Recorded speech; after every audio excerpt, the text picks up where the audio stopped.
दोस्तों आज मैं आपको सुनाऊंगा एक प्रेरणादायक कहानी। क्या बेटी देगी बाप का कर्जा। बहुत पुराने समय की बात है। एक गांव में एक भले आदमी गंगाराम का देहांत हो गया था।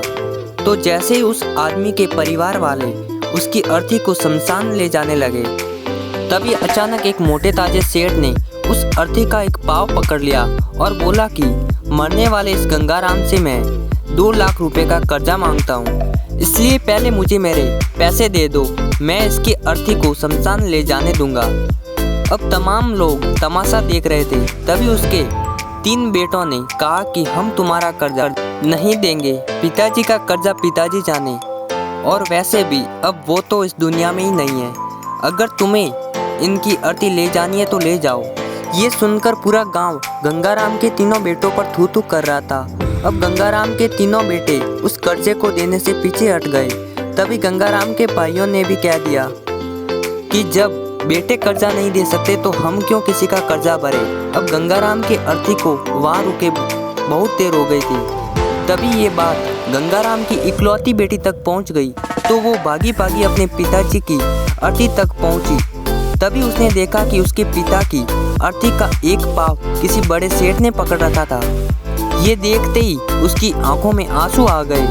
उसने अपने सारे जेवर और जितने भी पैसे उसके पास थे वो उसे दे दिए, और फिर उस सेठ के आगे हाथ जोड़ते हुए ये कहा कि सेठ, अगर ये सब जेवर बेचकर भी आपका कर्जा पूरा न हो पाए तो मैं खुद आपका सारा कर्जा चुकाऊंगी, मगर इस समय मेरे पिताजी की अंतिम यात्रा को मत रोको। तभी उस सेठ ने गंगाराम की अर्थी का पाप किसी और को पकड़ाकर उसकी बेटी के पास आकर बोला कि मुझे माफ़ कर दो बेटी, दरअसल बात ये है कि मुझे गंगाराम से 2 लाख लेने नहीं बल्कि देने हैं। गंगाराम ने 3 साल पहले मेरी कुछ मजबूरी पड़ने पर अपनी एक ज़मीन बेचकर मुझे ये 2 लाख रुपए दिए थे, और वो तो इतना भला आदमी था कि मुझसे 1 रुपया भी ब्याज नहीं लिया। और आज जब मैं गंगाराम के रुपए लौटाने आया हूँ तो मुझे खबर मिली कि उनका तो देहांत हो गया, इसलिए मैं बड़ी चोट में पड़ गया था कि अब ये रुपए मैं किसको दूँ।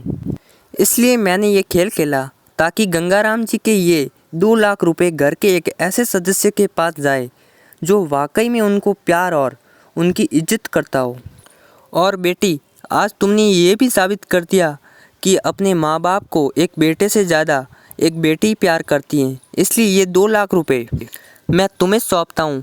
काश तुम जैसी बेटी हर घर में हो जो अपने पिता की इतनी इज्जत करती हैं। ये सब देखकर गंगाराम के बेटे और भाई का सिर शर्म से नीचे झुक गया। वाकई में दोस्तों, ये बात तो एकदम सच है कि एक माता पिता को बेटे से ज़्यादा बेटी प्यार और उनकी इज्जत करती हैं। तो दोस्तों, ये कहानी यदि आपको पसंद आई हो तो इस वीडियो को लाइक करना और हमारे चैनल को सब्सक्राइब करना ना भूलें।